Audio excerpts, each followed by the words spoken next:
I, 30M, just found out my fiancé, 28 of a year, had a whole life I knew nothing about, right as I was ring shopping.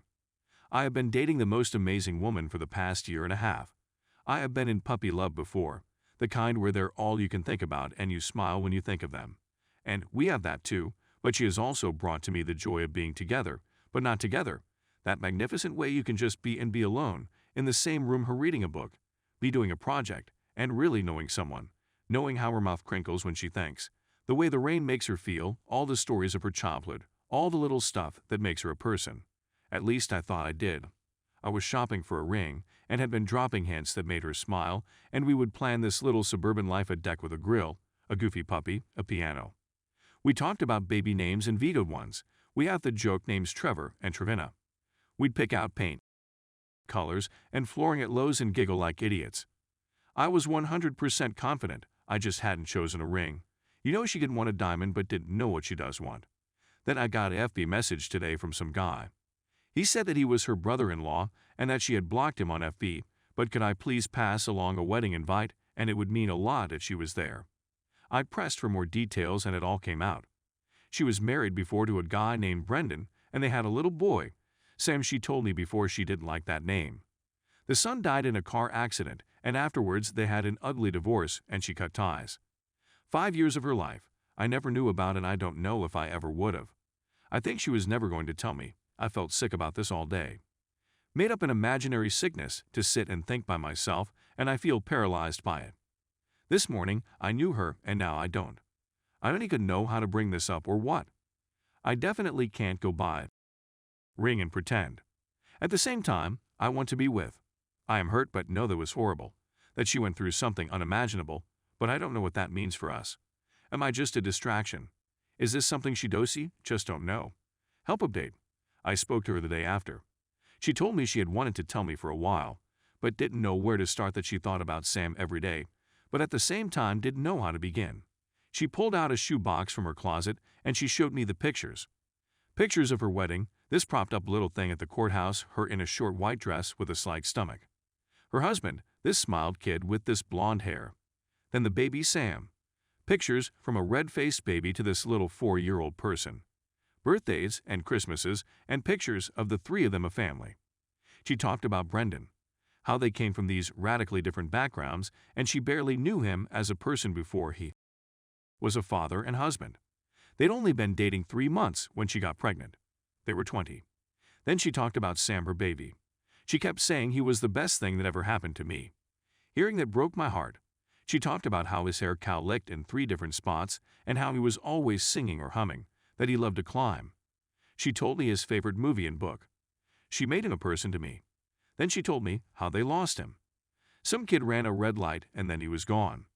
She barely remembers the funeral because she was so heavily medicated. But the worst part was after, going home and him not being there, how she walked past his room and expect to hear him playing, waking up and forgetting for a minute he was gone. Their marriage had never been good and they turned on each other. He blamed her because she had fastened the booster seat on that side of the car.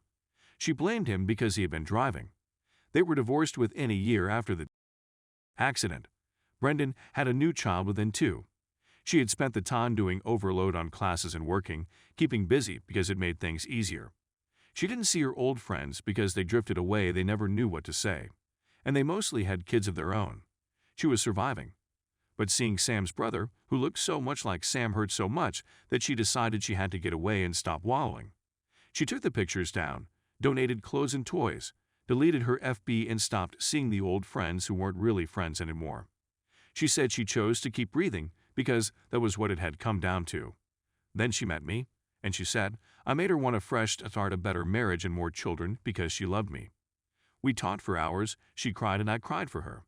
I still love her, maybe more now, because I feel like she opened up to me so much. It's hard to imagine her married, with a son, toys on the floor, and pictures on the fridge. It's hard. Because in a lot of ways it's the life I've been imagining with her. I still plan on marrying this woman. She's the love of my life. Story 2. How to handle a lovey-dovey flatmate. I, 28, recently moved into an apartment with another dude, 25. During our initial chats, he told me that his GF, 25, will be coming frequently and asked if I am okay with it. I said yes, and that my partner will sometimes come and stay when he visits. We both agreed that it's fine. Things were okay in the first few months. My partner came and left after 1-2 weeks of stay, but his GF comes like every alternate weekend. Whenever she comes, she will stay for 5 days 4 nights, Friday night to Wednesday afternoon, because her classes are on Wednesday. What irritates me is that whenever they are around, they don't give about my existence.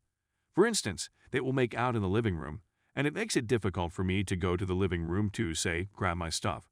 They also have this habit of showering together every single day. I am okay with shower sex and intimacy, but what irks me is that they shower for 1 hour long, with no consideration of my need to use the washroom. We only have one communal washroom. I think the GF has gotten so comfortable with living with us that she is treating this like her flat. So she had fallen out with her flatmate.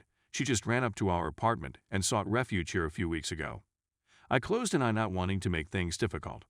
Seeing that I am okay with her, she was under the impression that I am treating her as another family member.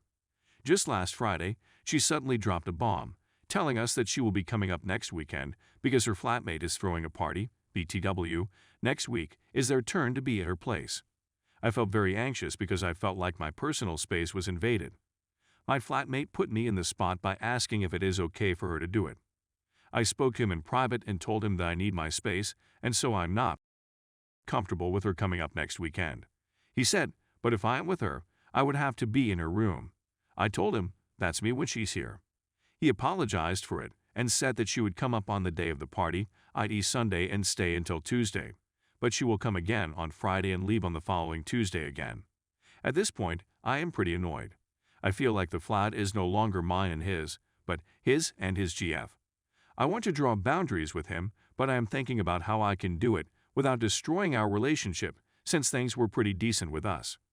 TLDR, my flatmate and his GF are making me feel like I no longer live in the apartment and I want to draw some boundaries. How do I do that?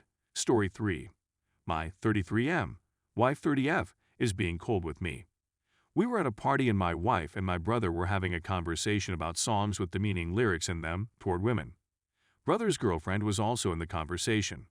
My brother was expressing his opinion that there is dissonance when women do not tolerate the P word but still dance to music that uses it. My wife then was trying to say that she can still dance to that music, even if she calls herself a feminist. My brother kept interrupting her. He kept saying, I'm not saying that you can't dance to that. You're free to do whatever you want. My brother has a bad habit of talking over people.